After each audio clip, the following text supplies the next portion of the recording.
And that brings us to this week's injury report. In the main event of this week's Dynamite, Alex Reynolds was knocked unconscious during the match that saw the Young Bucks defeat Private Party, Butcher and the Blade, and John Silver and Alex Reynolds to win a title shot against FTR at Full Gear. He was hit with a leg drop splash combo off the top rope by Private Party that knocked him clean out. Reynolds didn't move at all and was dragged to the corner by the Blade so he could tag in and get Reynolds out of the match. Alex was then tended to at the ringside. Cody even came out post-match to check on Reynolds, who eventually walked to the back with some help. Thank God. Alex released the following statement. Hey guys, just wanted to thank you for all the concerns for my health. It means the world to me. I truly believe the ref and our doctor handled the situation great on Wednesday's show. They made him say that. Exactly. Injuries happen in wrestling, but I feel completely safe with our team here. Thanks again. I'm looking forward to seeing you soon. And then he was on a shot of brandy on the AEW YouTube channel like the next day. They had the only way he was going to get on the show. He had to get injured, so Cody felt bad. They had the same guy who talked to Matt Hardy to be like, all right, this is what you're going to say, buddy. Somebody else who had a rough night, Ray Phoenix landed on his head during his match against Penta El Cerro M and hurt his neck. And it was reportedly sore afterwards. So now Penta El Cerro M is actually going to replace his brother in the match against Kenny Omega during the second round of the AEW World Title Eliminator Tournament on next week's Dynamite. I love Phoenix so much, but this is going to be way better. Oh, I agree, but I also expected Phoenix to win, so now this kind of throws up my plans for what I thought the brackets were going to be. Paystee, take this next story. I got to step away for a second, and I will be right back. Yes, sir. Taya Valkyrie shared on social media that she suffered second-degree burns. Ouch. Taya revealed that she had lit a candle and it erupted like a torch, charring her window and wall till the sweat drops down my balls. While trying to put the fire out, she suffered second-degree burns on her hands and face. Hate to say it, you weren't lighting a candle. That is crazy. And lastly, for this week's injury report, Principe Herrero, who has wrestled for AAA and several other Mexican promotions, passed away October 17th after he collapsed during a match Saturday night. According to Alistair McGeorge of Metro, Herrero was competing at Mexa Wrestling event in Mexico City. He reportedly collapsed after he took a few chops and a kick during the match. After, he was taken to the local hospital where Herrero passed away. The official medical report said that Principe Herrero did not pass away from a heart attack. He died of ruptured middle cerebral artery. Not only did a gifted entertainer leave this world, but he was also incredibly young at just 26 years of age. God, that's sad. That's a hell of a way to go. Yes. And so that's super young. That's real. I mean, wrestlers die young, 40s, maybe 30s. 26 years of age, you haven't even hit the prime yet. So sad. It is really sad. What's even more sad is the human being that I am, because I heard about it and I was like, but I thought Mysterio just signed a new contract with WWE. Ouch. I know, that was funny. That is funny. I hate to say it. Paystee, moving on to something that probably shouldn't be funny. I'm really excited for it. I'm actually all stoked. My son Phantom is all stoked. I think it's going to be some good shit. We've got Impact Bound for Glory 2020 predictions on the way, and this looks like a hell of a stacked show. Yeah, it does. I don't think there's a bad match in the bunch. They might end up being a bad match, but on paper, they're all home runs. We started off, at least we assume, X Division Championship six-way scramble, Paystee. Rohit Raju taking on Willie Mack, TJP, Trey Miguel, Chris Bay, and Jordan Grace.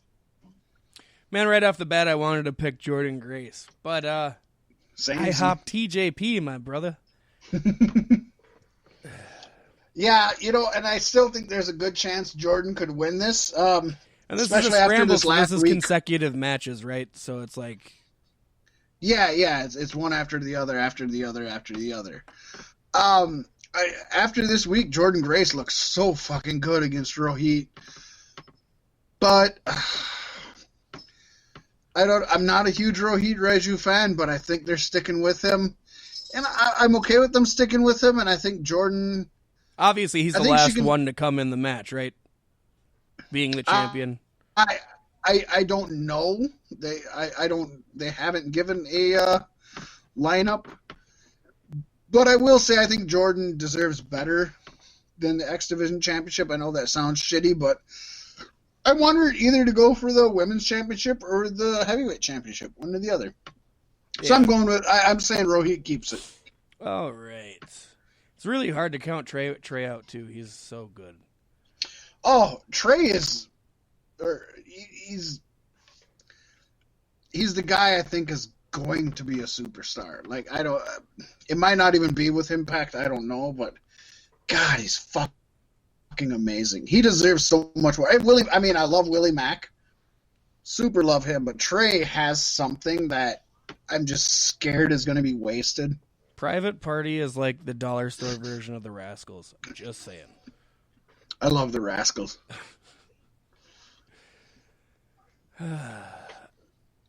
And the second match is a fight in the undisclosed location.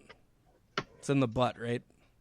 It's going to be they have confirmed it's a cinematic match. Yeah, because EC3 kidnapped him, didn't he? Yeah, and it's in the, not the nether, they have, I don't remember what they call it. He's in something. He's in a place. But that's where we assume it's going to be, but so far it's just said it's in an undisclosed location. But correct, he kidnapped him, and he's holding him hostage. Holding him close. I say the reason you build this match up is for Moose to get his victory. I think with it being a cinematic match, you can kind of protect EC3 because I hope they're bringing him in to rebrand him again as one of their top guys. But I think Moose wins this. I don't want him to. I don't like Moose, and I love EC3. But with this being a cinematic match and everything, I just think Moose is going over. I think they're going to leave the fans happy, and Moose escapes. EC3 is a Moose jerk. is a fan favorite. I thought he was a heel with running roughshod over all the legends and Impact and bringing back the TNA World Championship. Like, that's where I got to go EC3. Like, he may have kidnapped the guy, but you're bringing him back, right? They made a point to say that he didn't sign with Impact to do this so that he signs with Impact. I guess maybe he'd have to lose to Moose for that to happen. But I don't know. I'm going EC3 just because the prodigal son is back. You gotta love him. Next we see Eddie Edwards versus Ken Shamrock, Paystee. This is the only match that really has nothing on the line, but it's one of the matches I think might be the most hard hitting. Yeah, Ken Shamrock matches are pretty all right. I mean, he's no Tommy Dreamer, but Next, you're going to say Eddie Edwards is no Davey Richards. No, double E all day. Yeah. I would say the same. Ken Shamrock isn't what he was, and Eddie Edwards is what he is. How do you like that? I'm going Eddie Edwards also. Yes. And then we have the 20-person Call Your Shot Gauntlet. And the stipulation is if Heath or Rhino win, Heath gets an Impact contract. If neither of them win, both must leave the company. This will see Rhino coming in at number 1, Hernandez coming in at number 20 with an assortment of Heath, Alicia Edwards, Cody Deaner, AC Romero, Larry D, Tennille Dashwood, Taya Valkyrie, Brian Myers, Tommy Dreamer, Havoc, and 8 more to be determined. You know, I love the fact that this is a mix of heavyweights, lightweights, women, men. It's going to be fun watching Heath get beat up by women. World title guys and jobbers. This is the most unpredictable one. First of all, we don't know 8 of the participants. It's unpredictable, but at the same time, that stipulation says what has to happen. Well, it's a call your shot gauntlet. So you could either go for the tag title, you could go for the world title, you could go for the X title, you could go for the women's title. I mean, it's all up in the arms. You know, the easy money goes to Hernandez coming in at number 20. I think that's too easy. I think I purposely waited, Paystee, and I'm just going to blow kayfabe right here. I purposely waited for you to make your call. You know what I got to pick. Well, because I was like, part of me thinks Rhino and Heath are going to lose, and they're going to continue the storyline. Oh, it would make part so of much me sense. Thinks, yeah, and part of me thinks they have to win to get their contract. So I was like, you know what? If Paystee picks either Rhino or Heath, I'll pick somebody out of them. If Paystee picks somebody else, I'm going to pick them. You picked I somebody picked Tommy other Dreamer, Fat Mack. We're just going to say that right here. Tommy Dreamer's going to win this and cost both Rhino and Heath their jobs, and that's the greatest moment in wrestling history. Yeah. So I decided to go with Rhino. I know he's going in number 1. But remember, it's a gauntlet, so it's not a battle royal. So you have multiple matches each time. You know, people come in at, 2-minute intervals or whatever. I'm just going to go with Rhino in at number 1, and I don't know what the fuck happens. We're both going to be wrong, I'm sure. I mean, there's 8 to be determined, so what the fuck? What the fuck? It's definitely an exciting time. Yeah, Tommy Dreamer for the win. Just because, how beautiful is that? Oh, and because you've bet on Tommy Dreamer every time he's on there, and you've lost every time. And you know that the one time you say you're not going to pick him, he's going to win, and you're going to look like a jackass. Yes, indeed. And talking about matches with a ton of folk in them, Paystee, we got a tag team championship 4-way match. We're going to see the Motor City Machine Guns, of course, Alex Shelley and Chris Sabian, defending their championships against the Good Brothers, Big LG, Doc Gallows, and Machine Gun Carl Anderson. And the North, Ethan Page, Josh Alexander, as well as Ace Austin and Madman Fulton. This is a low-key sleeper match of the night. Going to be the most entertaining thing you're probably going to watch. You think so? It's going to be tough with the main event, but I think so, yeah. Okay. Yep. What do you got? Good Brothers. Duh. Yeah, I think it's time for the Good Brothers to be pushed, and I definitely think it's time for them to be pushed in Impact Wrestling. I'm looking forward to seeing Good Brothers square off with the North, though, like chest to chest. Like, that'd be cool. See, I was just going to say, Paystee, and sometimes we think so much alike and sometimes we think so different. I was just going to say, I want to see the Good Brothers win it. And then I want to see around February or March have them lose it to the North, and I want to see the North hold it for a year. But I don't want them to win it from Motor City Machine Guns. I want them to win it from the Good Brothers. It'll mean so much more if they win it from the Good Brothers. I get that. And just 1-on-1, you know what I mean? Yeah. Not 2-on-2, I should say. Duh. 1-on-1 tag match. You know what? WWE's fucking done it.